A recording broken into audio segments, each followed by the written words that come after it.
Good evening. Welcome to the Diablo 3 podcast. We've had a little bit of a hiatus. We'll get into some explanations about that in a minute, but nobody wants to hear a bunch of that BS at the start, right? So we're going to jump right into the show. I am your host, Flux. I'm joined tonight by Muggs. Hey, how you going? And by Nerdwards. Hello. And I have been super busy in real life and had no time to play. Luckily, my guests have had time to play, so just jumping right into it. What have you been up to lately, Nerdwards? What are you playing this season? Are you doing anything different than Wizards? How is the season going? And give us a little overall progress report. It's going well. I went hard at the beginning of the season, slowed down because of work, just like usual. But I've stayed pretty consistent. I usually play a couple hours a day if I can. Playing Wizard, of course. I'm in the top 400, I think, on the Wizard leaderboard right now. And I'm Paragon 580. I'm not even 600 yet, but I'm actually kind of trying to see what I can push before I hit too high. But yeah, it's going well. Just trying to get as much playtime as I can with work and real life and stuff. How about you, Muggs? Are you still hardcore, Nerdwards? Are you changing around that anytime? I'm never going hardcore, ever. Actually, I probably will, eventually. I actually did make a hardcore wizard this season because it's part of the seasonal journey, and I got to like level 13, and then she's just sitting there right now. Well, you're almost there. So how does Skeleton King for us? Yes, I will, indeed. So how is your season going so far, Muggs? I went pretty hard out in the beginning of the season. I set a bunch of goals for myself and hit them rather quickly, so I kind of kept pushing. Currently P960, 970, somewhere around there. I'm in the top 400 for monks, which the amount of monks that are playing right now this season was pretty impressive for myself. Other than that, I've been having a blast. I originally wanted to be like a G62 and like P800, but I hit P800 in like the first week. I was just like, this is ridiculous. Nice. Maybe a week and a half. Yeah, just because of the power creep. I just had a lot of time due to work, and I just kind of went as balls to the wall, I guess you could say. Yeah. So, Nerdwards, your EP is shriveling by the second here. Why are you not even P1000 yet? Because I'm just a filthy Because you're casual. a wizard? Yeah, I'm a filthy... No, I filthy actually... casual, yeah. Yeah. It actually... Part of it is a little bit the fact that I'm a wizard. I know that sounds silly, but like the amount you can push with a monk and a barb right now really pushes your paragons a lot higher and a lot faster. And it also makes it possible to be in a group. There's only so many public games you can join and watch people in Greater Rifts just leave the game before you realize that you probably don't need to be on a wizard if you want to push Greater Rifts, especially with a group. But super fun solo, so that's cool. But you have to be either with a group of friends or someone who isn't really trying to clear super high.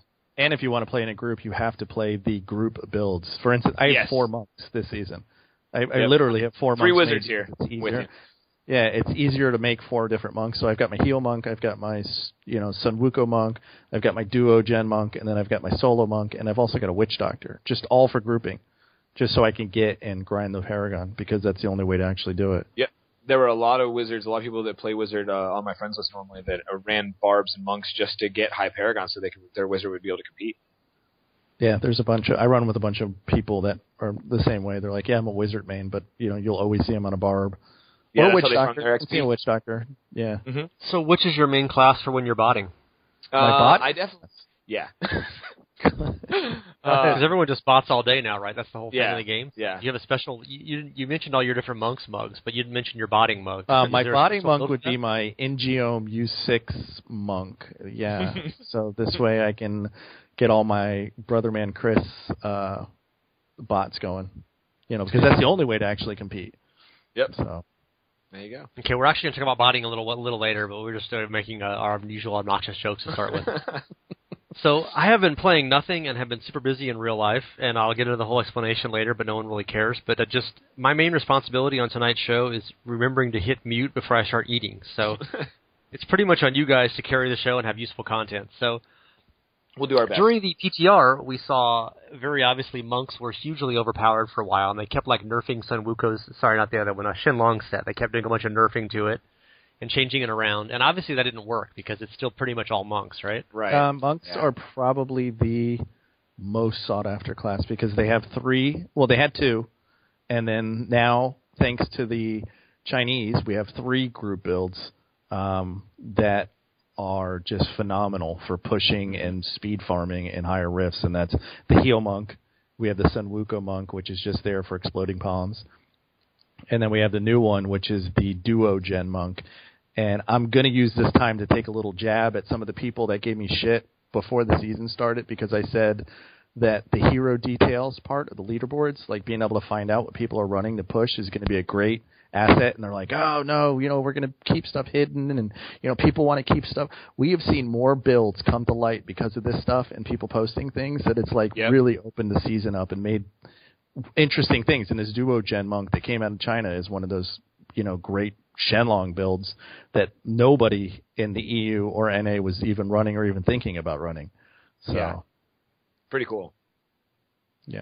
So why don't you detail that one a little bit for people who are not following the game like myself? The Shenlong's build, you run the 2 Shenlong fist weapons, and then you run 2 generators. So, it really feels like a vanilla style build. I don't remember when vanilla the monks had a combination strike build that used Cyclone, Sweeping Wind Cyclone. But this one, you just you apply what's a static charge from Fist of Fury. So you run Fist of Fury static charge and Way of the 100 Fists. And you apply the static charge from Fist of Fury and then use Way of the 100 Fist to proc it. And due to the proc rate of Way of the 100 Fist, it basically fills the whole screen with lightning attached to a bunch of mobs and does amazing, amazing damage.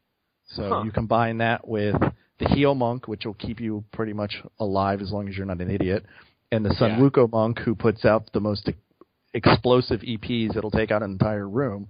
And then you have a Z Barb for pulling, Z DPS Barb. And I was doing, just the other day, we were doing speed 72s, and finishing in 6 or 7 minutes. You get a good group and you just kind of just go. That's the only way to make the XP. It's like you run the XP runs, you run the XP runs, you run the XP runs. And we were doing good. And my Duo Gen Monk is pretty decently geared, but he's not amazingly geared. And we were just flying through the stuff. Yeah. That's just to put it in perspective for me. Like, the highest I've cleared in a group, I think, is like 64, 65. That's just the wizard life, though. Yeah, the discrepancy between group and solo play, too, is ridiculous. Yeah. Well, I've been lucky enough to play mostly group, but it's just... It really is. The monk is just in such a good place right now, and I don't think that's a bad thing. I just think everything else needs to be on par. Like, the monk and the barb are both in really good places, and it just, you can't... the Paragon levels alone are enough to make it to where you have to roll one if you really want to compete. I'm trying to do it without, but, it's hard to clear, 62, 63, 64 solo when you're only Paragon 580, and you can only play 3 or 4 hours a day, if that. Only. Unless, I could just start botting. Yeah, I think I played about 3 hours this season. You didn't plug your bot in, that's why. Yeah, that's why. I'm the worst at it. I gotta get better. Yeah, I like your only 3 or 4 hours a day mention. Yeah, only. That's if I'm lucky. Like, I usually it's not that much, but that's the thing. For the people to be competitive, if you look at the top of the leaderboards, these people are in P1500, P1400, P1300. They are playing 10, 16 hours a day. That's probably on average, if not. And the ones that aren't botting. Yeah, those are the legit ones. Like, there's higher than that, So, yeah, God, it's ridiculous. Paragons are super inflated right now. Yeah, Paragon. We knew that was going to happen. It's obscene. It's really obscene because as you know, you get past 800, and every 100 is 500 main stat. So every 100 levels past 800. So these people, every 200 levels, are getting a perfectly rolled ancient piece of gear in main stat, and it's pushing the toughness and damage through the roof. These damage numbers, if you want to be even remotely competitive, you've really got to be up there in the Paragon levels. Yep, sure do. So are leaderboards and no max level on Paragons a good thing or a bad thing?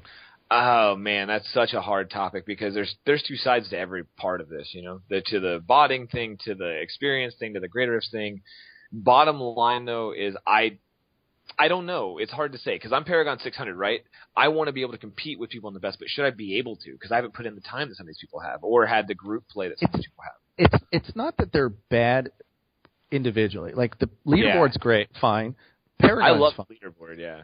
It's the combination of the XP sharing and the fact that you have to group and you have to get in a group.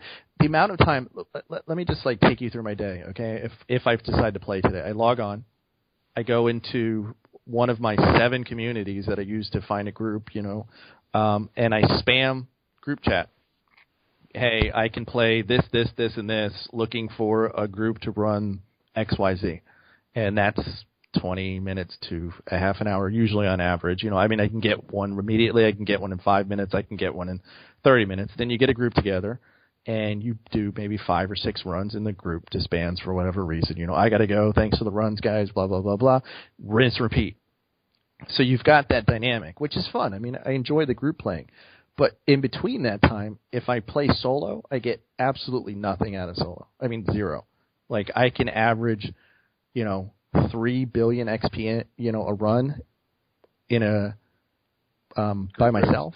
Yeah. And then if I go into a group, I'm getting like 130 billion XP a run. It's like, what am I even bothering to do it? So the people who have the dedicated groups, and it's almost become like World of Warcraft. It's like you need this dedicated I was about to say, group. That sounds like Vanilla WoW. You spend your whole day looking for a group to get, it's like... Yeah.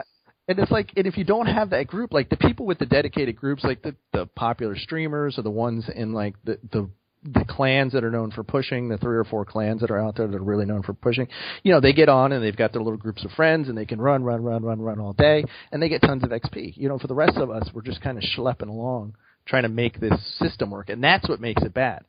It wouldn't be so bad if it wasn't like, if I could be like, oh, well, if I can get a group, I'll get 130 billion XP. But if I don't get a group, I can maybe get at least half of that, 60 billion, 70 billion XP an hour, a run or whatever it is, versus 3. Then it wouldn't be so bad. Yeah, just bridge the gap a little bit, right? Like, you don't want to be the same because you want multiplayer play to be better. Like, you want to be rewarded for being able to have a group, right? I really like playing multiplayer. I do too. It's a lot of fun. I even like public games sometimes. Yeah, it's not bad. Like, I like healing. I like going on my heal monk and pulling stuff and dashing all over the place and keeping people alive. It's kind of fun. Or I get bored of that and I go on my duo gen monk and I, beat on mobs' faces for 2 hours, or I get on my Sun Wukong monk, or I get on my witch doctor and do dagger of darts for more damage. It's actually a fun, it breaks up the monotony of playing Uliana 6-piece all the time. Yeah. But I would like to be able to play Uliana 6-piece and actually like not feel like I'm wasting my time. It's like the only time you do solo now is to like put your name on the leaderboards. Yeah. Mm-hmm. Yep. This was a big debate point like 2 months ago. Like, there was all preseason, all this stuff about how parties are too incentivized, and Blizzard like turned off a little bit of the EXP bonus. Obviously, it didn't work. No, they didn't turn it off. They turned it up. Yeah, they did not turn it off. They made it. It was last season, only like 1 or 2 people, the people that were like the ZDPS, got the XP bonus, and everybody else got screwed. Now so what they said is now, they made it like the old Magic Find. Where Magic Find was like, now the whole group gets everyone. Yeah. Yeah, they made plus EXP gear share across the whole party, but I think they actually reduced some of the total EXP buff just for having more people in the game. But yeah, I was going to ask, was there any, that was a whole thing before the season. They were going to make the EXP buffs share. And everybody was complaining last season that the best way to get experience was to not do any damage. Yeah. It was to be DPS and then have all this, cane set and other stuff on, and guess that what? would boost your EXP. Guess what's still... And now everybody gets that. So has that changed the play style at the higher end any? No, because... Well, now everybody gets it, so now everybody checks your gear. Hey, make sure you got a ruby in your helm. Hey, make sure that if you're a ZDPS, you've got a Hellfire and a Leoric Signet, and you've got a Leoric's Crown for your ruby to maximize it. And hey, if you could run double canes, so you run the low-level canes and the high-level canes, for this person that can run it, so we get maximum XP. So it's like there's 2 people that usually push for maximum XP, and then everybody else kind of feeds off of that depending on their class. And it's all about XP. That's the only thing that exists at all is XP. So what if Paragons maxed out at 1,000 and didn't go any higher? Or something? I think people just quit playing. No, I'd be bored. Yes.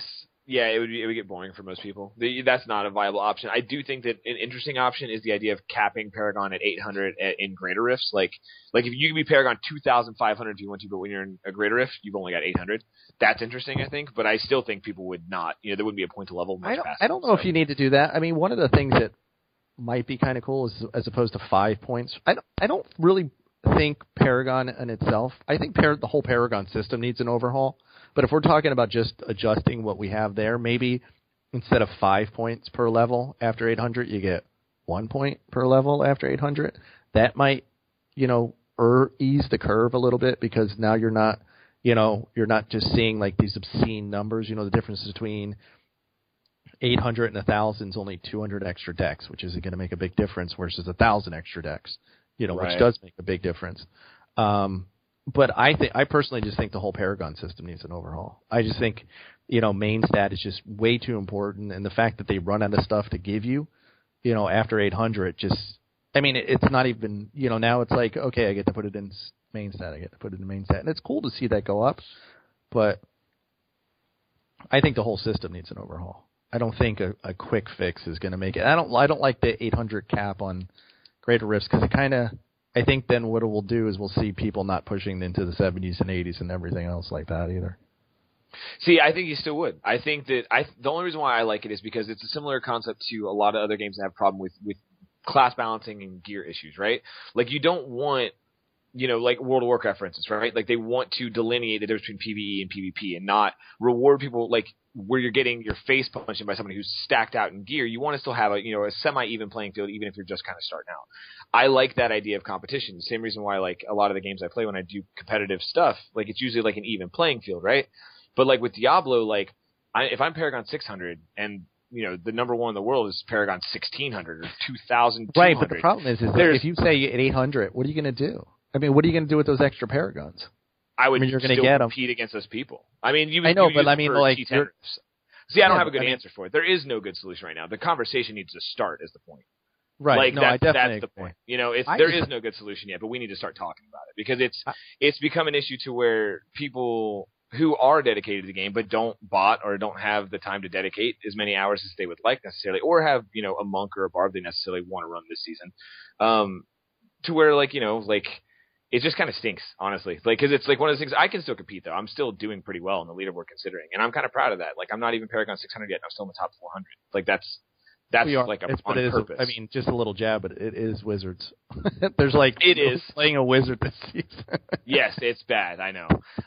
Honestly, though, we've pushed higher, or it's like second highest in the world right now, solo. Oh yeah, no, I mean, it's if you fish right, I'm not saying anything for the spec. It's just people play the favor of the month. So yes, yeah, absolutely. Barb, so everybody's a monk and a barb.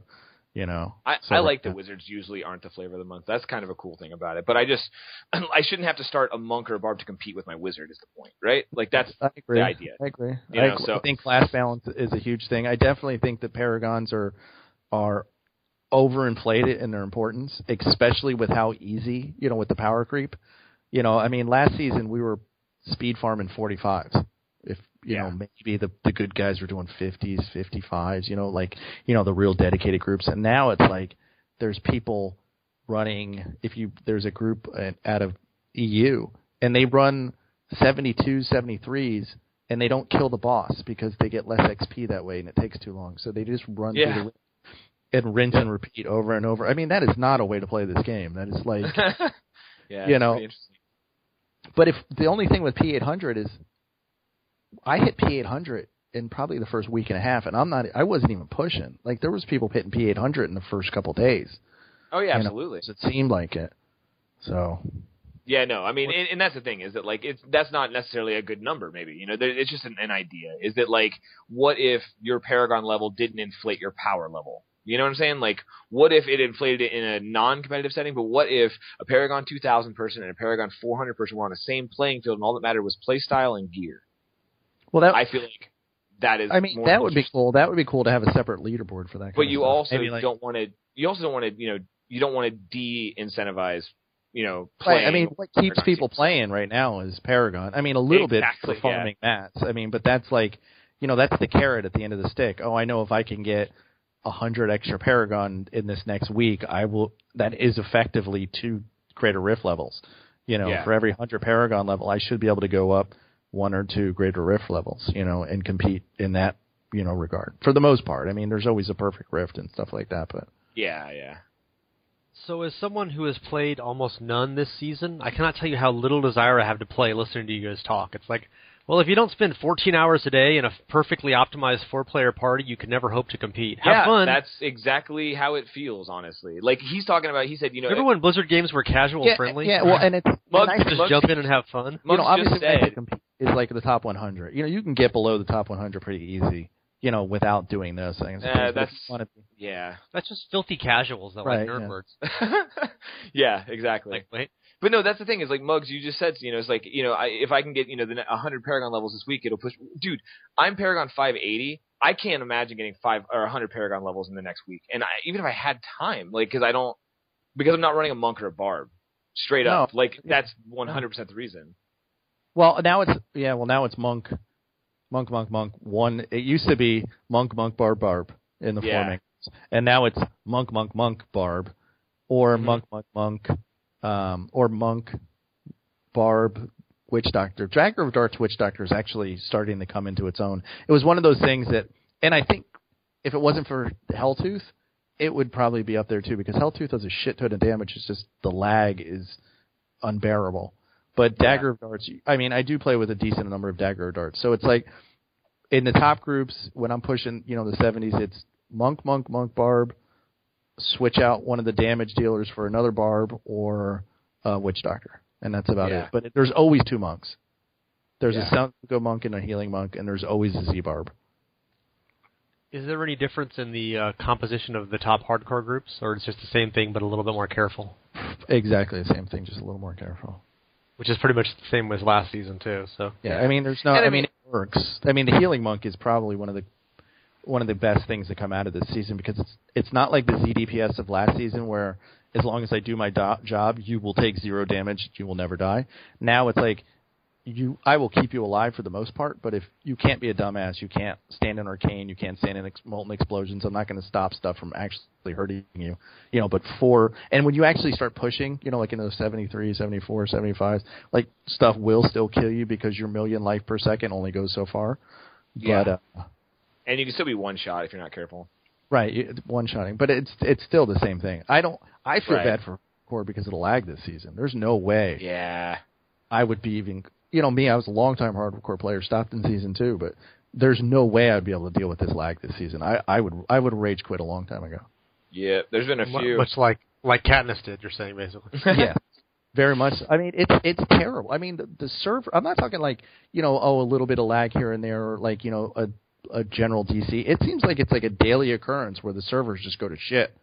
And like, I can't do anything. Or you pull like this great green pack. You're like, hey, I got this great pack. Let's put a bunch of EPs on it and blow them up. And the whole game just freezes for like 10 seconds. And the whole group dies.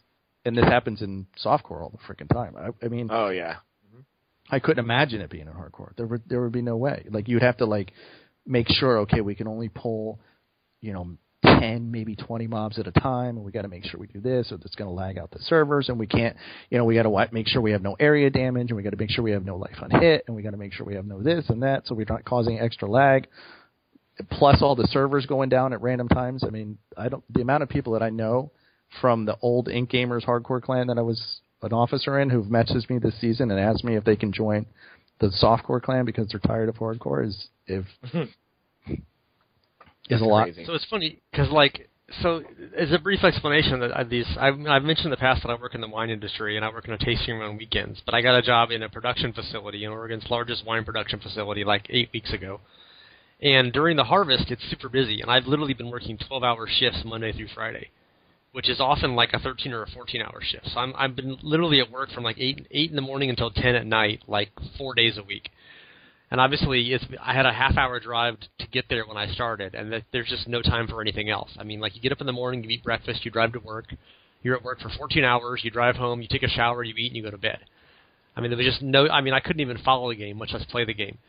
But so that's why we had this hiatus here, and I'm hoping now that the harvest is dying down, I'm only working like 9-hour shifts. Which, in a real world, if someone said, hey, you're going to work 9 hours 5 days a week and then work another job on weekends, you'd be like, okay, I'm going to die now. But, at this point, I'm like, oh, my God, I have so much free time. I can do whatever I want now. I get home before dark sometimes. But but in 3 weeks, it's going to be over completely with the harvest job. So, but I'm just, I'm thinking of what the state of the game was 6 and 7 weeks ago when I was last able to follow anything in this. And like there was just like the season was just starting, and everyone was like, okay, there's this new problem with lag where like suddenly the whole game just goes to like slideshow speed. Yeah.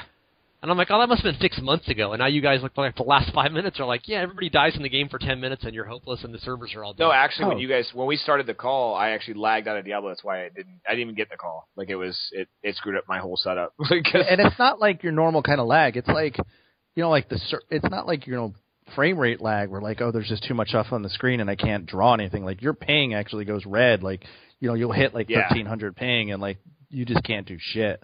Like so. What's the theory about this? Is Blizzard like just screwing us on bandwidth? Are they all the there's something. There was some kind of calculation there. Yeah. Yeah, there was a bug with area damage for a while. I don't know if that's still it, but I know the area damage was causing it. I know life on hit can cause it. Well, area damage made it worse. Like it just from my understanding, it's the server can't. It has nothing to do with the numbers because they've come out and said it doesn't have anything to do with the size of the numbers. Like the floating point calculations don't make a difference if it's a 5 or if it's a 500. And people have actually tested it with a Helltooth Witch Doctor running like no gear whatsoever, no weapons, and like T4, and we're able to recreate this lag. So apparently it's just the amount of calculations that are going on when you hit a bunch of stuff on the screen this season has caused lag for whatever they've happened to do. I can't give you a explanation, but it happens all the time. I mean, it's not and like... There's been no blue explanations about this? They're not saying we're working on it? No. And that's actually kind of a lot of the problem is that, like, we need some communication. We need something to be said about something. They've come out and they said we're looking into it, and they said we're redoing area damage next major content patch, which means when they did the server slams too, but we didn't hear the result of that. We didn't hear what the causes were. We didn't have any sort of after the server slam. I swear it got worse, but that could have just been apophenia. I don't know. I'm playing softcore, so like lag happens, and my internet connection sucks anyway, so it's hard for me to tell. I just know that like it's a constant issue. Something I hear about every day. No, and the higher you push, the worse it gets. So less, like, say you're doing 65s, which is the average run speeds. Most of the stuff is dying so fast, it's not worried about it. But you start pushing up and you're like running the 70s and 71s, where stuff isn't like being gibbed. It's constant. I mean, it's like every single rip. Oh, okay, we all died. Everybody respawn over in this part over here, so we can get away from this group of mobs that are lagging us out, and we'll try this again. Try to pull them slower, and or all the EPs and. I run with my duo gen, and people are like, make sure you got life on hit off of all your gear, and make sure you have your area damage turned off so we can kind of minimize the lag and all the rest of the stuff. Oh, this all sounds just lovely. Oh, it's terrible. There's horrible crushing lag that no one knows why it appears and it can't be fixed. Other than that, it's awesome. Every season's had like some kind of exploit, right? Every season's had like the Sever exploit or some other exploit where everybody's like, oh, this season shit. Like this season 4 is like the season of botters and lag. Like that's all that anybody ever talks about for this season. Well, there was the Hellfire exploit too. Yeah, but at least they took care of those people. Like the people they did, but they did have an exploit this season. That was what I was trying to say. They actually still had that. Yeah, there's always the Hellfire exploit. Yeah, Hellfire exploit, but it bots and lag. Like if I'm going to remember season 4, it's going to be bots and lag. Like what do you remember? Bots and lag. Oh, that's just delightful. Maybe I can go to New Zealand and harvest wine again for 3 months. Another season to worry about this. Exploits, bots, and lags. Oh my! Yeah, exactly. So what's the worst class? I mean, is there Crusader? I would say Crusader probably. Yeah. Crusader's definitely at the bottom end. It's hard for them to even get the seasonal achievement for doing greater of 60 right now. Although with the new duo gen, and because people can proc the static, other people can proc your static. That we're starting to see Crusaders in triple ZDPS groups slowly, but nothing major. Yeah, but they're definitely in the worst situation. Yeah, that's the issue, right? Like, I don't think it's a problem like when there's such a disparity between like the high end and the low end. But at the same time, like I feel like the problem is mostly that like I don't want to have to feel like I have to play a monk or a barb. Like Witch Doctor's doing well, Wizard's doing well solo.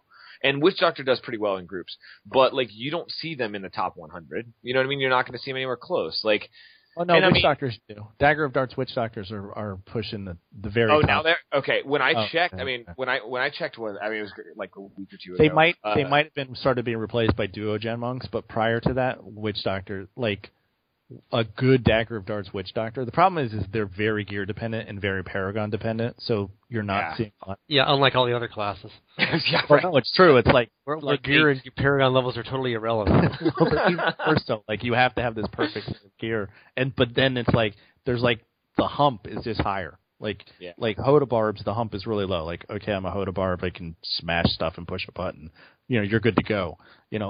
Where Witch Doctors need like really all ancient gear and really well rolled stuff, and then all of a sudden they just surpass everybody. Yeah, it feels that way with the Wizard too. It's also a lot playstyle with a Wizard because the Archon build is so like reliant upon buff stacks and like how you stack it and stuff that if you can get rolling in a good rift or something, then you're okay. But man, like it has to be perfect set of conditions, perfect gear, all set pieces. You really have a choice of amulet, and that's all. And then after that, it's like hope for the best rift. Well, and you also got to remember most Diablo players are sheep, so they're not going to be like they're going to go on and go. Most gamers, XYZ. Yeah, well, Gamer XYZ is running this, or the most popular. I mean, it doesn't hurt that the most popular D3 streamer is a monk. And the second most popular D3 streamer is a Barb. So it's like, you get those two people, and they were grouped together, so it's like everyone's like, oh, I need a monk and a Barb. I'm going to take a look and all the big-time streamer wizards quit, so... and was that a quit because the game was not supporting wizards, or was it irrelevant? No, it's actually relevant to the botting topic. I know for some, and I know for others it was just more like I don't want to run a monk or a Barb. It's kind of mixed. So, do you guys think the class imbalance is an accident? I mean, like every season, Witch Doctors have never been the best class, and for a long time Barbs were the best, and then Demon Hunters were the best for a long time. And then during the PTR for this one, it's pretty obvious that the monks were going to be the best, and Blizzard made like a couple of minor changes, but I kind of assume that they're perfectly happy with, they always say they want the classes to be just a few, 2, 3, 4 greater rifts apart. They don't want like one to be like 10 greater rifts higher. Solos, they're actually, that's true. I mean, if you look at the solo, I know monks. So once you earn 1,000 Paragon points playing a monk in a party, you can solo with someone else. Right, exactly. That's the whole idea. Is that like it's equal, but most of those people that are in the top 10, like on Crusader or Witch Doctor or Wizard, I guarantee you have a monk or Barb that they're actually pushing with to get their experience. Right, and using they're grouping with. They're just. Quinn hit number 1 in the world with a Wizard. Like that was a thing.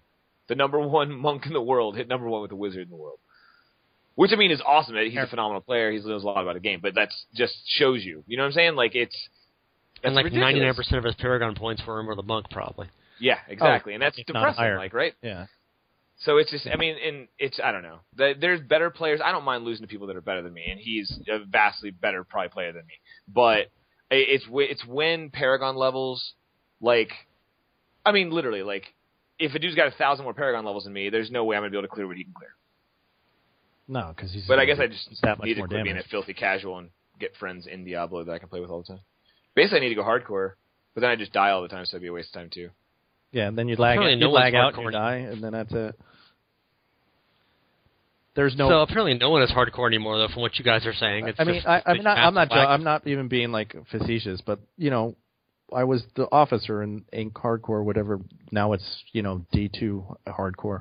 Well, you quit before lag. You didn't quit because right. of lag. No. But I'm still friends with a lot of those people. They're still on my friends list, and I've gotten message from at least a dozen of them saying, "Hey, is there room in the softcore clan? I'm thinking about quitting hardcore. I can't take this lag.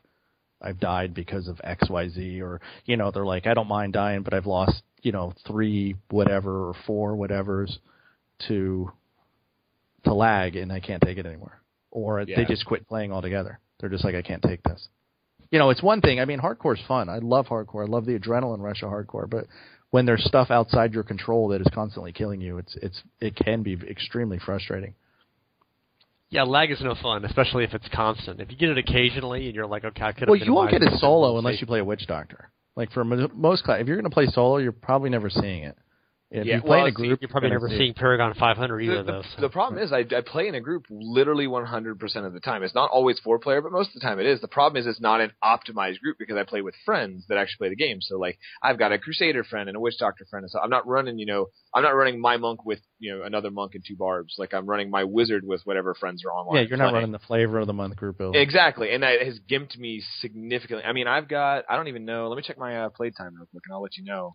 I mean, I haven't not played. I've been playing the hell out of this game. It's just that I don't have that group. So, I think I can tell you right now, 310 hours played. Let's see here. View profile. I don't know if I'm there yet. Epeen. I know, right? I know. I'm excited. Mine's not going to be that though.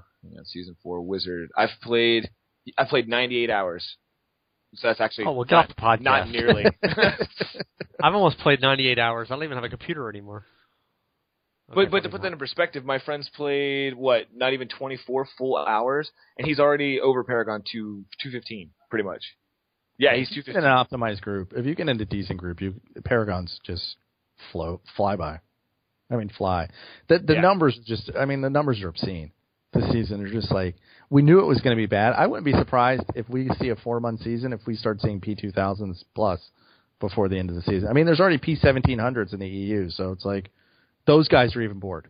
But P2000 was hit last season in the season, so that wouldn't surprise me at all, really. No, it was end of season. I don't think it was in the season. No, it was. End of season. Was it? No, really? I thought, Gabinator hit 2000 in the season. I thought that was the whole 1600. I could have sworn it was 2. It doesn't matter. Either way, I mean. Brother man, well, he's got a special tool. He's got a brother, for those of you who don't know, that plays the game for him when he's not playing. Yeah. So, brother man, Chris. We'll get to botting in a minute. Well, no, what do you guys brother. think of the party? So, what do you guys think of the party issues? I mean, obviously it's monk, barb, but at least the monks are different builds. It's not like you have 4 of the exact same build playing together. Right. I mean, is there party diversity? Is it fun to play the game and figure different party roles now, or is there's not? There's 2 I mean, again, it's until stuff starts changing, there are variations on the builds. Like the new static monk has changed the way people are playing the ZDPS because you can proc someone else's static, but no, there's not a lot of variation at all. I mean, you're going to run a healing monk, you're going to run a Sun Wukong monk, and you're probably going to run a ZDPS barb. Some people are running 2 damage, but you're going to run those 3 classes no matter the group, and then you can alternate your damage. So you can run a Hoda Barb, you can run a Dagger of Darts Witch Doctor, and this is the high end, or you can run a Duo Gen Monk, and that's it. Have a nice day. And so there's not, I mean, in that regard, there's not a lot of diversity. For the people playing, it's a bit of diversity. Like I can play one of my 3 monks. I don't have a barb this season. I didn't want to roll one. Or my Dagger of Darts Witch Doctor. So I'm not playing the same exact thing over and over and over and over and over. I think Demon Hunter. And I think it's last season. Like, I think it's good that monks are where they are. Like I don't think it's a problem that monks are as powerful as they are, that barbs are as powerful as they are. It's just it'd be nice if you could alternate one of the other or the witch or the wizard in the DPS spot. What would fix it instantly is if Paragon levels weren't account wide, but that would be no way they're going to do that.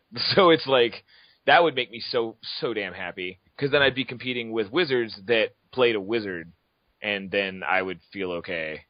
Well, or if wizards could fill the DPS role. In other words, if I could say, instead of saying, give me a Duo Gen Monk, give me a Dagger of Darts Witch Doctor, give me a Del Rasha Wizard, then you'd be like, okay, well, I can play my wizard, and I can play something, and I can fill that role. But as it stands now, there's 3 classes, that can fill the damage role, and then there's 2 classes that can fill the rest of the roles. So, and they're going to be the same. And I mean, you never know what we'll find out. There may be something that's discovered next week or in a month or however long when people get bored and try other things. But right now, it's just so the Chinese servers. We got to keep looking for the Chinese servers. Yeah, just follow figuring everything out. The Asians will always figure it out before we do. So just follow them and copy from the best. Yeah, the Chinese are doing phenomenal things. I mean, they're pushing higher. They're doing it with, less. So, yep. Whatever they do over there, they got it figured out.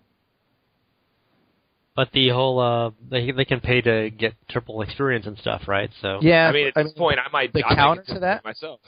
Yeah, the counter to the pay to get double experience is the fact that we had a double bounty weekend, a double bounty mat weekend, and we've got more mats than they probably did, so we can get perfect gear. It's kind of a counter, and they're not higher Paragon, so it's not like they're taking advantage of it, So it's like they're just doing better. They're just better. They're figuring stuff out. I don't know how they're figuring out or why they're figuring out or what they're doing, but it's what Asian people do. They're better at everything than we are. It's how it works. They're just Halo trans overlords. They rule the world. So, like all things, there's stuff gets invented in America, and then like the Chinese version comes out a year later, and it's like half the price, and it works. Yeah, exactly. Apparently, they don't have the lag. I don't know. I mean, I'm just hearsay from the Reddits and stuff like that, but they don't have the lag over there either. Supposedly, their servers are better. I don't know if that's true. I cannot confirm nor deny that. I've just read it several times. Well, then it must be true if you saw it on the internet. Yeah. Well, everything on the internet is true. So you read it on Reddit? I read it on Reddit. I read it on the Reddits. To the Reddit. So if you took the best possible party, like, say, it's a Demon Hunter, a Crusader, a Wizard, and some other class, and that was where I compared that to, like, 3 really mediocre monks and a Barb. Oh, that would be out in a heartbeat. Yeah, in a heartbeat. And the monks and the Barb would be, like, way better still. Yeah, oh my God. If they played the builds that the group builds, the group-only builds, yeah. Yeah, so they're like in not even ancient gear, just like mediocre crap, bad rolls, and the other class all has, the other 4 characters all have like ideal ancient stuff, perfect rolls. The gear does make a big difference, but the problem is, it's like, okay, you have the Sun Wukong monk that his job is to build for the perfect exploding palm, basically. Like, I'm going to put up exploding palm on everything, and my job is to build so my exploding palms go off for the highest amount of damage. So it's kind of like vanilla. You remember the vanilla ZDPS monks that were out there that just put EP up on everything, that let everything blow up for 100% of the life of that person? The exact same thing. I only have to kill 2 or 3 things, and it should take out the rest of the group, including elites until you get into like the mid-70s. You get a big enough group and you take out the little things, it'll blow up all the big things. So you have that, which is really hard to compete with. You have the heal monk, which is literally impossible to complete with. Like, that is the best thing for a group right now in general. But I want one in every group always, because Jesus. Well, because they give you 1 million. Like, my heal monk has 1 million life per second. Which just goes out to everybody else. Stand next to monk and never die. That's and then I pull everything so it's really tight. And then you have the ZDPS Barb, which is perma ignore pain for the group. Which is a huge, and plus. But they took away CC. Like, how the... Oh, man, I'm about to rage. No, it just makes me so mad, because, like, they took away CC. The mobs can still hurt you or hit you, But you have permanent ignore pain. You have permanent 400,000 life per second, but they take away my 3-second stun. The thing is as you go higher, so at a 65, you're a god. You will never die. Stand in Molten, stand on Arcane, have a great time. 70, you'll start to see a discrepancy. 72, 73... You really start to feel like, okay, even though I have these things, I'm still going to get my ass beat. Like, I'm still going to get beat down, and you have to start pushing it. So it's like, it's better than the CC option in that regard, because the CC was, we can push as high as we want because nothing moves. Nothing's going to kill us. We just go. That's why that slow That's not true. When you say that, but we've already cleared like 15 levels higher than we did last season. Well, that was power creep in the cube. Well, yeah, but that's also part of the healing mechanic. I mean, like, okay, without the healing monk, that wouldn't be happening. Right. There's without no the healing monk. Well, you see what I'm saying? Like, it's the same CC, thing, just different mechanics. Would be higher. If we had perma CC like last season, we would be. We would be even. Absolutely, but my point is that how is a heal monk not as broken as perma CC when it's pushing higher than perma CC did? Because you can still die. Versus perma CC, you didn't die. And ever. People never died with perma CC ever. If you missed your rotation, or if like one mob got away and escaped and it didn't get your shield glare or whatever the hell you were happening to use, or your Tinkalati and Visage to fear root it, then you could die. But for the most part, you didn't die. Yeah. You just sat. Or you just didn't clear it in time. Yeah. But it's still, I don't know. It's just one of those things where it's like they took CM from a wizard and they applied it to so many different things. They took the permastun away, which affected mostly the wizard and witch doctor, and both are okay solo play, but you see, like, it's overly complicated for those classes than it is for a monk or a barb to be successful. Well, solo, you're talking a different thing. I mean, monks in solo, you want to know how I play a U6 monk when I'm pushing solo? Dash in, 7-sided strike, dash out, run away until my 7-sided strike comes back up and hope I don't get hit. Dash back in, 7-sided strike, dash out, hope I don't get hit. Dash back in, try to snapshot mythic rhythm, which is another thing that's really annoying. Keep my mythic rhythm snapshots up, dash out, dash back in. So I just avoid the damage. I don't take any damage. I just have to run away. It's similar to what a wizard does too. I mean, it's we have to utilize what we have. It's like it's my little bitch build. It's like run away. All right. I'm gonna fight you. All right, run away. Yep, exactly. Can't fight a group of mobs for more than 5 to 8 seconds because diminishing returns, and then run away, run back. Okay, this is just getting better and better. So to move to a happier topic that will make everyone cheerful, how about botting? So obviously there's been a lot of complaints. We posted an open letter today. Why don't you cover that, Nerdwards? What was in the open letter, and you posted the news item about it? Sort of a lot of fan site people and some, I would say a lot of streamers, but obviously most streamers are 100% pro botting, at least not officially.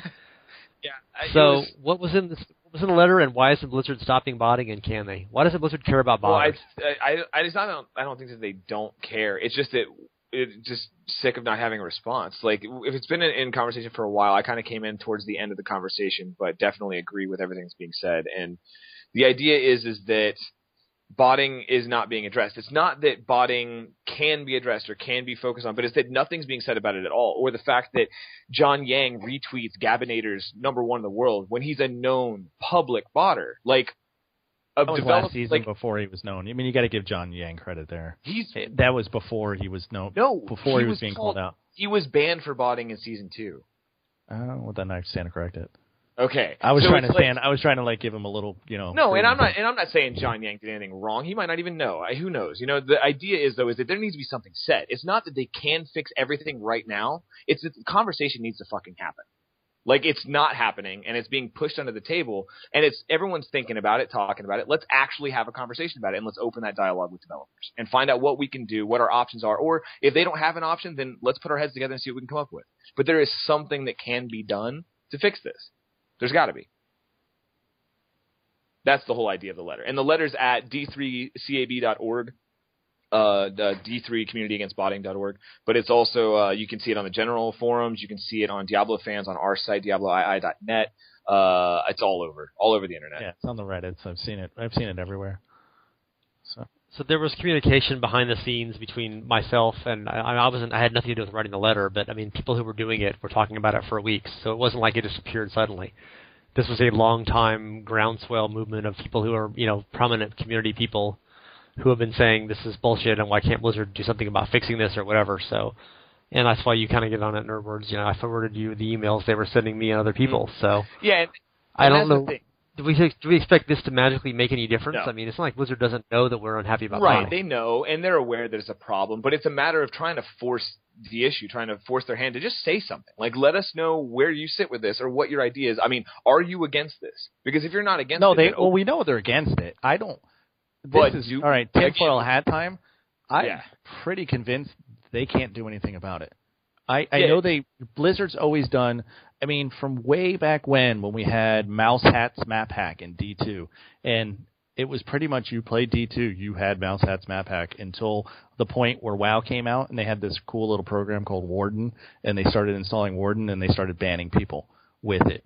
We can detect it because it's reading the memory. I have people, and I know I said this to you before the thing started, I've gone pretty hard out this season, so I've kind of added people on my friends list that I've enjoyed playing with, et cetera, et cetera. There is at least a half a dozen that are on 24/7. I've asked 3 or 4 of them, play blatantly, do you bot? And 2 of them openly admit it. They say, yeah, I bought it since D2. They go, I mean, S2, not D2. I've bought it since Season 2. And they go, I've never been caught. Due to this, and due to the fact that there was a major streamer that everyone pretty much watches under a magnifying glass, like everything that this guy does, and other people that they can't or don't have the ability to detect whatever bot is out there currently. That is my personal tinfoil hat feeling, that it's not that they don't want to do anything, that they can't. that they literally that's a cannot possibility. eliminate. There's also the possibility that they can, but it's futile because they could just get a new bot or get a new CDP. Well, that's fine. So it's better. That's also that option too. But it's better to ban people and let them buy. I mean, if you ban people, you can go to the botter forums. I've gone them. I've done my research. I've done my homework. Go there, ban them. Hey, I was banned. Eventually, people are going to start. The word's going to get out. Hey, this guy bought it and he was banned, and he bought it and he's banned, and he's bought it and he's banned. As opposed to, well, there's this guy out there that everybody knows, and he bots all the frickin' time, so why don't I bot? I mean, there was a post on the Reddits of Manor Cookie using a bot. Like, literally, here's the video of what the bot does, in case anybody was curious. At the bottom of it, there was people like, what's the name of it? I'm going to start botting. It was almost like an advertisement. Like, if you're not going to do anything, if you can't beat them, might as well join them. And that's the problem. Like, that right there is the problem. It's not that they can or can't necessarily do anything about it. It's the fact that, like, they should address that was even a thing. Like, what does Blizzard think or is they going to do about it? And you can't do that and then have him on your player way. You know what I'm saying? Like, you have to let us know if this is okay. Because if it's okay, then that changes the landscape a little bit. But if it's not, then are you just not punishing these people because they support your game so much? Because that also seems a bit weird. You know, but I don't think it's. I personally don't think it's. We're not punishing them because we don't want to. I think it's we're not punishing them because we can't. I mean, they've always had this ban wave philosophy. We ban in waves. But, you know, people are like, well, put out a wave. You know, enough with it. You know, you did the Hellfire exploit ban wave. Let's see another wave. You know, prove it. Put your money where your mouth is. You know, there's these people that are constantly. I mean, between the botting and then during the bounty weekend, the amount of people that admitted to using the program that sounds like Merbo Mud. I don't want to give the name out. You know, that's basically a map hack, you know, and gives – I mean, it's got a lot of cool functionality. Again, I've gone to the websites. I've looked at the videos. I've seen people who are using it. I've never personally used it. It's got a lot of cool functionality, like being able to see your focus and restraint when it comes up as opposed to being hidden on your four things. But it's also got a map hack involved in it. So, I mean, that means you go into a greater rift, and I know where all the pylons are or when they spawn because it tells me. You know, it's like the amount of people that admit it, I mean, openly admit to, oh, yeah, I use it, and openly admit to botting. And then still nothing happens. You're like, I keep these people on my friends list as like a barometer. It's like, okay. I will say I am completely against the whole turbo HUD thing as well. But it's a different issue, and that's you mean Merbo Mud. Oh, Merbo. Oh, sorry. Anyways, but it's the whole point is though is that like yes, that is also I don't agree with it, but that's a different topic. It's different than botting. It's kind of in the same thing. It's third-party programs that are giving right, but you don't dilute a message by you don't say hey we're going to invade this place, and you know what, this place also kind of sucks too, and this place also kind of sucks. You say, hey, this is what's wrong. Let's focus on this, and then we'll hit that next. Like, let's hit that right now. Whatever, that's fine. But we don't want to confuse or convolute the conversation with multiple topics. Right, let's go back hit to this botting. one. You know what I'm saying? So that's the idea, right? Is that like we just need a response. It's not that they can fix it magically overnight, or that they even have an answer right now. I personally don't believe that they can't fix it. I also don't believe that they don't want to. I believe it's somewhere in between. I believe they don't have a reasonable response to it. And this was an idea, and the reason why I backed this idea so much is because I feel like it's going to maybe make them speed that up a little bit. But, maybe hope they're going to say something. Yang and Travis and all of those guys have admitted to reading Reddit every morning. They've on Play Your Way and West and the workshops that they've done. They've all come on there and they go, "How does your day start?" Well, we normally get on, we go and check the fan sites, we read the Reddit we read Reddit, and then we start our day. That's what they say pretty much every day without fail. This is what we do. There has been posts about botting nonstop since before the season started. Like pretty much every day on the front page of Reddit, on the fan sites, on every other site, there has been some post. So it's not like they're like, I mean, I agree with the letter. Letter's awesome because it's like, hey, we really, really want a response. We're tired of dealing with this kind of stuff. But at the same time, it's like, they're not blind to it. The idea isn't that they're blind. The idea is that we're in the quiet time, right? There's nothing going on right now. There is no hype train. There is no news. There is no leak. There is nothing. We're waiting for BlizzCon. So now is a really good time to start a conversation that they can't run away from. Not to mention the fact that at BlizzCon, they will be there. And conversations can happen if we start the conversation. So the whole idea was timing. Like I said, this wasn't something that happened in a week. This is something that's been planned for a long time. Yeah. No, I so agree. the idea is to make sure that not like, it's competitive, right? It's not competitive. It's Diablo. It's whatever. It can be competitive. It cannot be. It's not about the competition. It's just about the idea of, is this okay? Because the assumption is that it's not, that it's bannable. But if no one is being bought, is it truly? Well, I mean, of course they're gonna come out and give the standard response. This is a violation of our terms and services. We will do everything in our power to catch and ban botters. I guarantee that's going to be the response. Let it happen. Let them do it because they still have. But they've said it. I mean, even Nevelis has said it when people have asked about the Murbo mud. And I don't mean to dilute it, but people have come out and said, "Hey, is this again?" And she goes, "Any third-party app is a violation of the terms and services, and you can be banned. Period." Can. That's can. Can not will. Banned. Can. Yeah. Yeah. We need not will be banned. We need a Reddit Q&A where this is the topic for an hour and a half or 2 hours. We need. But they're only going to give you they're going to give you standard canned response number 7. Yeah, no, I know. But the idea is we're trying. We're hoping. No, I agree. I mean, I'm right there with it. I mean, the amount of bonus you get from the people are like, well, botting doesn't affect you. It's like, well, if you want to compete on the leaderboards, and it doesn't really give you that much Paragon, because most people are Paragon pushing. But for those who don't know, the people who bot, they go to sleep, they turn on their bot, they wake up in the morning, they go through their legendaries, they have tons of greater rift keys, right? Because they don't have to farm. And they have tons of mats. And now with the Kanai's Cube, and I can reforge a legendary, I can re-roll a rare, it gives me the ability to get that perfect item much, much easier. If I could wake up every morning and I had 1,000 Forgotten Souls and 100 greater rift keys, and obviously I'm exaggerating a bit, but right. I mean, that's like how many rerolls on a weapon. That's how many reforges of a legendary. That's how many attempts to push and get the perfect RNGs to line up so I can get that greater rift. I mean, that's what it is. It's like, okay, now I wake up the next day, I've got 100 keys, let me burn them in some groups in the morning, and in the afternoon I'm going to push greater rift solo, and then I'm going to reforge these weapons to try to get a really good one, and I'm just going to have all this material available to me that's not available to the standard user. Yeah, and that's it, right? The equation for Diablo 3 is time spent times RNG or luck or gear or rift RNG equals success. Like the amount of time you pour into the game getting Paragon levels and grinding gear and keys, and then your amount of luck during that amount of time equals the end game. And the Kanai's Cube has actually pulled some of the RNG out of the equation, because now it's time spent equals mats, which eventually will cure you of that RNG. I don't get XYZ to drop for me. Yeah, so. To a degree, absolutely, yeah, for sure. And I think that's okay. But the problem is like you said, it's not the fact that they're gaining Paragon. Oh, no, it's okay for the normal person. It gives the botter that much more, that even that's more incentive. Yeah, and advantage. Because they log in, they've got, like you said, 2,000 death breaths just sitting there. They've got 400 greater rift keys or whatever. I've been farming all day and I've got 78. So it's like, and that takes a lot of my time. If I could do that while I was at work and come home to these keys, oh my God. But, I'm not a bot. Standard. So. Imagine the people that still play 15 hours a day. Say I play 15 hours a day and I bought the other, math hard, 9 hours a day. Hard. Yeah, math's hard. So I bought that other 9 hours a day.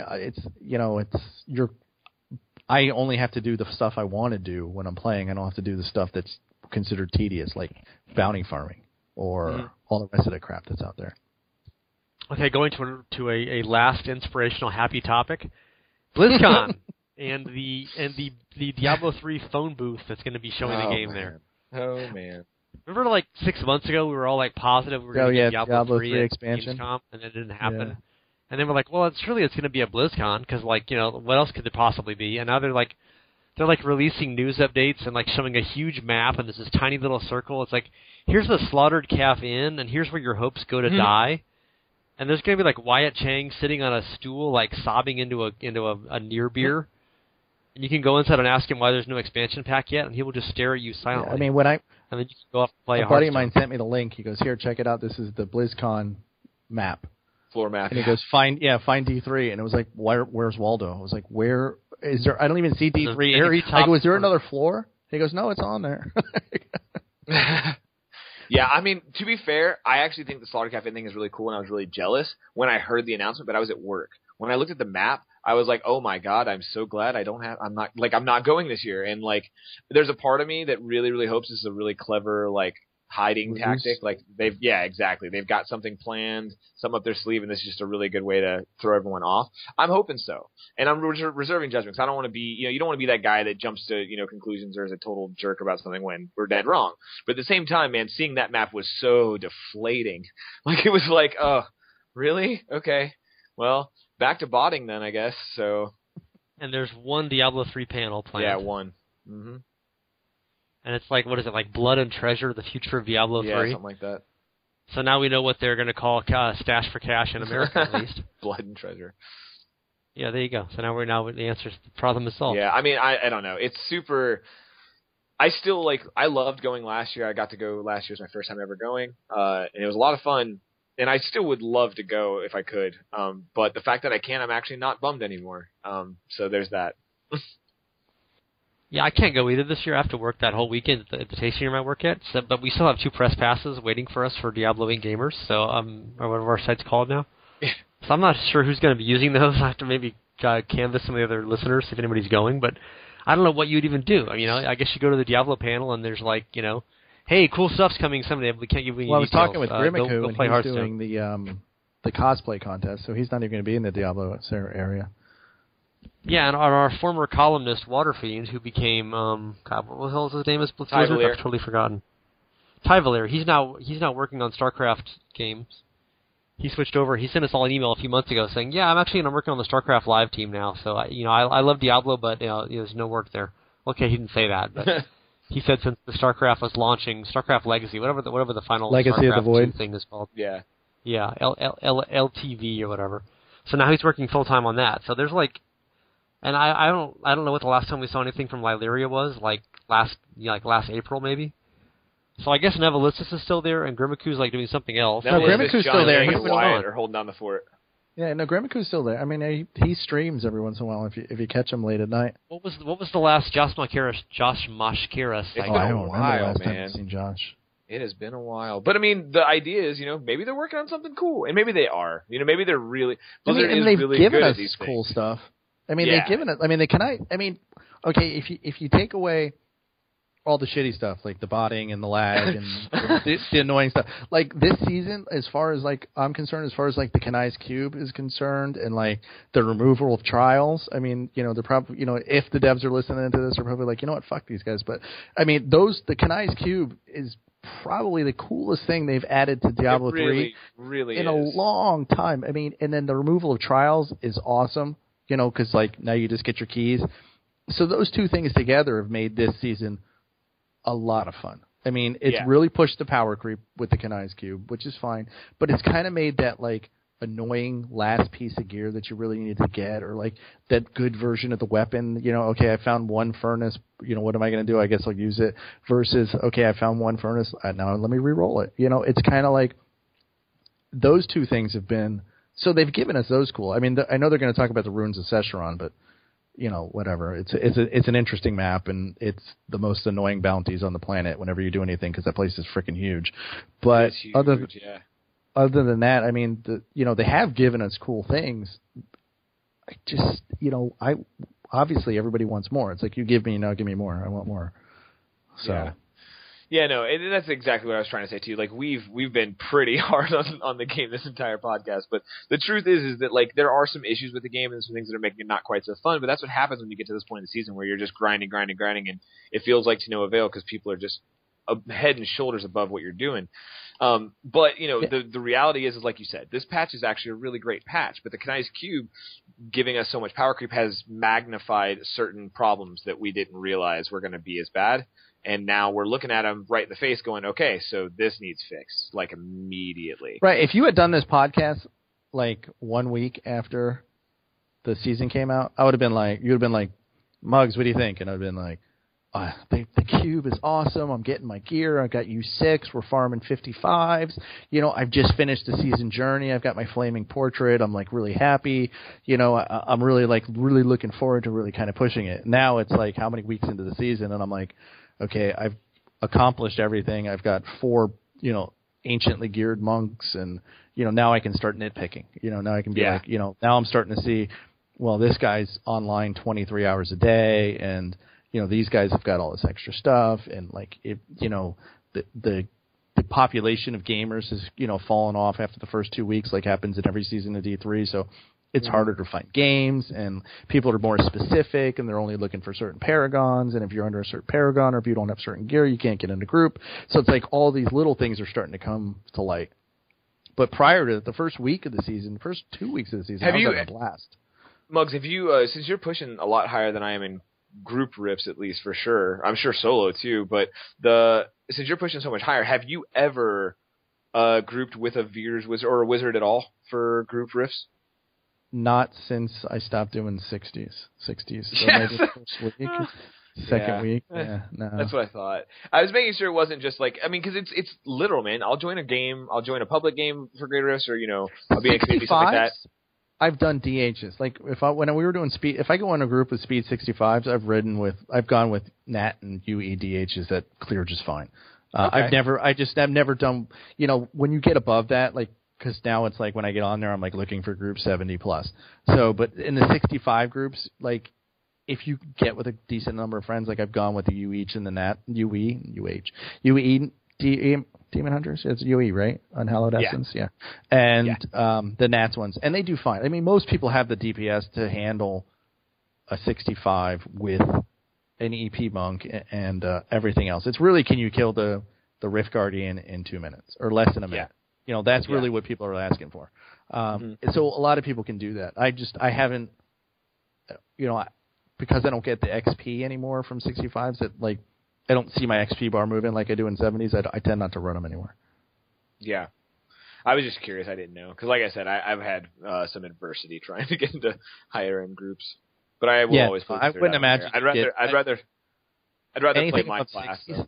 Yeah, I mean, anything above 60s, people are gonna start asking for specific things. Anything below 60, it's run what you brung. Like, well, maybe there's a reason for that too, because I've done 65 in groups, and like I just don't contribute. Like, I can contribute like a little bit if I play a support class or if I run like a completely separate build and stuff. But like, I don't know. You don't, especially with Archon, you don't get many benefits from the group. Like, Heal Monk is great because I still get the heals, but as far as like group ups and stuff go, it doesn't apply to Archon because of the way our damage scales. It's just a weird mechanic. What about Del Rasha? Del Rasha does do really well damage, but it doesn't. The problem is that the Monk is the best support and DPS class in the game, and that. Yeah, no, I know. I mean, yeah. So it's no matter. I could do really well, and I could do really, really well. And I run with a group, with a monk. I did at least in the first couple weeks of the season. He kind of dropped off a little bit, but like, and they just had to change their entire playstyle to play with me because an Archon build, for instance, is used on building stacks. You build stacks by hitting lots of enemies. You can't do that fighting a 4-group elite pack. So you literally skip every elite pack and just kill trash mobs. But getting, a random group of dudes to change their playstyle based around your one character, even though you can put out the damage, is not really easy. It's easier to just grab a Barb. Right, and we go back to what we said before. Like, I can go on XYZ's stream and watch them play and go, okay, this is what I have to do. Exactly. And then in my group, and then, so you don't have to think, it's already been spelled. And you see that in all kinds of games, like, oh yeah, this for has been sure. spelled out for me, so this is what I'm going to do, so this is how I'm going to do it. Exactly, yeah. And that's kind of just, it's a problem that's going to be a perpetual problem. It's kind of not a lot you can do about it, but it's just, again, it goes back to the whole Paragon thing, and like, I really need to start a monk, honestly. Well, a monk or Barb. Yeah, you can go Z-Barb. I mean, Z-Barbs are probably wanted more than Z-Monks because they're rarer, or should I say, rarer, and they're probably easier to build. Actually, no. Nerdwards, if you stop playing Wizards now, you'll make everyone very sad. I doubt it. I doubt it. Had all this time just sticking to Wizards, like the last 5 seasons, you've been totally ignored and everyone hates you. Yeah, that's so.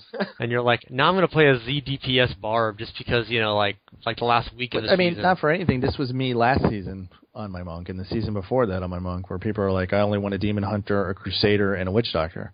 So it just changed. Last season it was Crusader, Witch Doctor, Demon. To a point, though. No, they weren't. Like, they weren't completely out of the equation. Oh, no, they were. Last season it was Demon Hunter, 2-ball Demon Hunters, so you got the ball, the lightning ball Demon Hunters. You had a ZDPS, the slow ball. You had the ZDPS Witch Doctor and the ZDPS Crusader. If you weren't one of those, they didn't want to hear about it. Period. Yeah, that's true, because you also had a period of time where Tal Rasha Wizard, Demon Hunter, and then Crusader Witch Doctor for support. Yeah, I guess you're right. Monks did not exist. I mean, monks were still fun, but a majority. I mean, you look at people like Quinn, the popular monk streamer. He had a ZDPS Crusader just to play in groups. So I mean, Yeah. even last it just changed. You know, what are the classes this season? This season it's monk, Barb. You know, last season. So it basically, was I need to Witch stop Doctor. being a one-trick pony and play something else. You don't have to. I mean, it's just Yeah, I know. You played us at Wizards for like 3 years, dude. Now you're gonna complain about one-trick ponies? Yeah, no, that's what I'm saying. No, it's like my whole life is Wizard. I don't know. It's just weird. I don't know. I think that, like you said, Muggs, like the patch is a fantastic patch. It's just there's these issues that are incredibly glaring right now, and I think that a lot of it too, with the whole thing with BlizzCon and the announcement stuff, it just kind of shifted focus now. No one's eyes are on BlizzCon the way they were. It's just like, okay, so what the fuck about botting?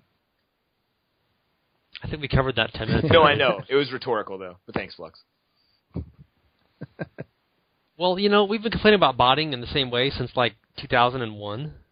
And, like, back then, Blizzard would do, like, a Rust Storm every now and then or whatever, or, like, duping. And they would always just give the same boilerplate, you know, responses. Well, none of these third-party applications are permitted. They will be banned and punished if we find them. And then everyone just keeps doing it, and, like, one person out of 100 gets banned or punished. So, I mean, I guess that's kind of every online game has the same issue, right? So. Yeah. Well, I mean, like if you remember back with what's it, Mouse Hats? Was it Mouse Hat? Mouse something, Mousetrap? Something. His map hack back in D2. It seemed like, you know, most people are like, okay, yeah, I want to play D2. It's like, okay, here, download D2 and then get this application and run it. And for the longest time, like, nobody ever got banned, ever. Like, ever. You know, I even used it. It almost felt like it was essential to play the game. Like, oh, you want to play D2, here's a map hack.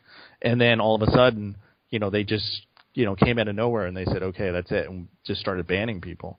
But, I mean, it took years and years and years and years, and I'm hoping that they don't have to wait that long with D3. You know, where it's like, there's people glaringly openly admitting to botting. And they're Streaming just like, it. Well, no, nobody's streaming it because it's against the Twitch terms of service too. So if you stream botting, Twitch will ban you. Let alone. Yeah, you can't mess with Twitch, man. Well, I mean, if these people, Blizzard's like, oh well, whatever. We got harsh. I mean, these people are making don't money. mess with Twitch. I mean, the people that are streaming botting, like the most popular bot streamer, does not stream botting because he's a subscription based and he gets money and he gets all the rest of the stuff. So, you know, he's better off pissing off Blizzard than he is pissing off Twitch because he can use the money he gets from his stream to buy another copy of Diablo easier than he could to, you know, set up become a Twitch partner, so to speak. Well, that was always the joke about Diablo 2 back when we had all the, you know, you'd have record sales. Like, well, yeah, but they've actually only sold half that many copies. It's just people buying 2 copies each, but then they get banned for cheating. So now it's nice that Diablo 3 is carrying on that tradition. Might as well stick with what we know. Yeah, we always used to complain, like, what are they doing with Diablo 3? Like, there's no sustained financial model. Now the auction house is gone. Where's our stash for cash? Obviously, they found it. Just ban people for botting, and then they buy a new copy of the game. Except they don't ban anybody for botting. That's the only problem. There's a big glaring hole in that one. It's like secretly, but they're not banning anybody. It's all secretly. Secretly. Okay, so we've beaten several dead horses into the glue factory here. Any final thoughts, you guys? We're gonna get maybe next week's podcast or 2 weeks from now. We're gonna do like a larger thing about some of the bigger issues. Now that it seems like, you know, we mentioned BlizzCon, of course we were all expecting an expansion pack, and now nothing's happening there. So maybe there's going to be an expansion pack still coming, but it does seem like a lot of people are just sort of assuming that if they haven't done it by now, they're not going to. And so now the conversation is already turning to like Diablo 4 and how you can make a game where the only stat that matters is not crit. And that's kind of a larger issue. We'll have a whole podcast about like major, like how would you change the game in massive ways? You know, what would you make in a sequel? But in the smaller issue, in the micro, in this season, where obviously we're not going to get some big patch where suddenly monks are nerfed, what are you guys planning on doing the remainder of the season? Are you... Obviously, Nerdwards is flirting with a monk apocalypse here. Yeah, I don't know. I've actually thought about playing a monk because I do actually like... I've always wanted to play a monk, and if you're going to play one, Jesus Christ, this is the season to do it. But I'll probably just end up staying Wizard and just dealing with it, and I'll be sufficiently under Paragon leveled, but I'll clear at least hopefully in the top 100 again, like I do most seasons, and move on with my life and go to the next season. I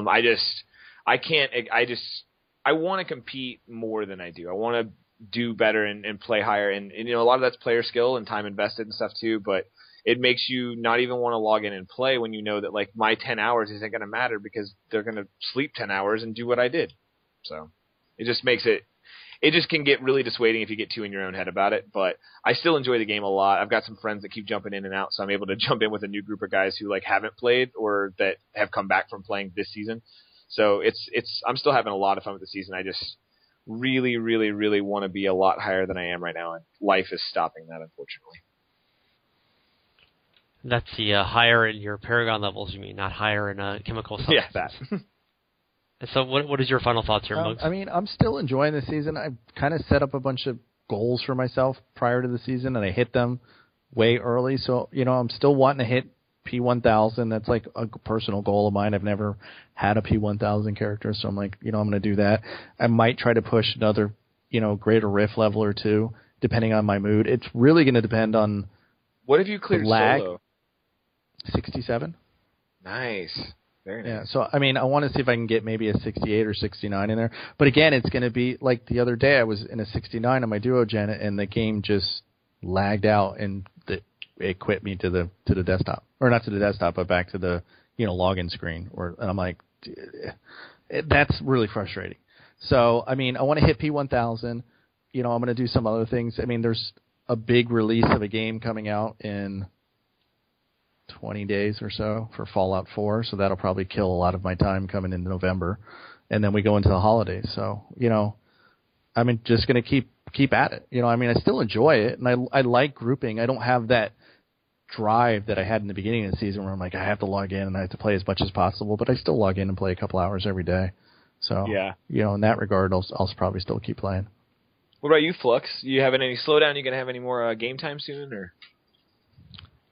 Before this podcast, I would have said yes. Given what you guys have said for the last hour, it's like, what's the point? Unless you want to play a monk and do nothing but party in 4-player games, it's like, why bother, right? Put your blinders on it. I'll never get to like P600 and never be ranked, so who cares? Well, I mean, but you're in hardcore 1, 2. Yeah.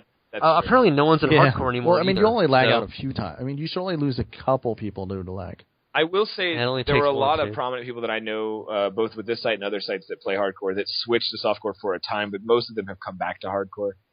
So you just had I had a few people I normally can't play with ever that I was able to, which was pretty cool. But they came back. I don't know. We'll see. I mean, I also moved 2 weeks ago into a house. I've never been in anything but apartments since I was a little kid, so I have like all this giant space now, and I like massive decoration projects I haven't even gotten started on. So it's just been like super busy with work and the real life relocation thing, and I have a couple of trips planning up. Did you get your ISP situation sorted out? Kind of. Not really, sort of. I mean, my Wi-Fi works. I'm on the internet right now. How bad can it be, right? There you go. So yeah, I don't know. I've been super busy, and it's kind of late to get to the season. I mean, I do kind of miss playing the game sometimes, but I'll see what I can do. We are going to get back into doing regular updates on the website, so at least there will be that. It's not going to be just Nerdwards when he wakes up in the morning once in a while, has time. And obviously, I'm joking. Holy Knight's done some really good stuff for us in the interim, etc. But yeah, so just getting back to real life a little bit after working literally 90 hours a week for like 6 weeks. Crazy hours, dude. Just have time to actually like sit on the computer and do stuff. So, you know, I actually the one benefit, I've lost like 25 pounds in 6 weeks. Wow. So yeah. I am like below the lowest buckle on all my belts. I literally have no more notches in my belts to wear, so it's gotten kind of crazy. I've had to actually buy some new clothes because I can't even like wear stuff. I was at like 180. I'm at 155 now or something. So it's just insane. So that's the harvest, and then everyone talks about like gaining all the weight back over the holidays. So people who have been doing this for years and years, you know, it's my first time doing it, but there's lots of people who do this every year, and it's like you just sort of takes your life over for like 3 months, and then you kind of try to get back to reality. And in my case, reality is video games, so we'll see how that goes.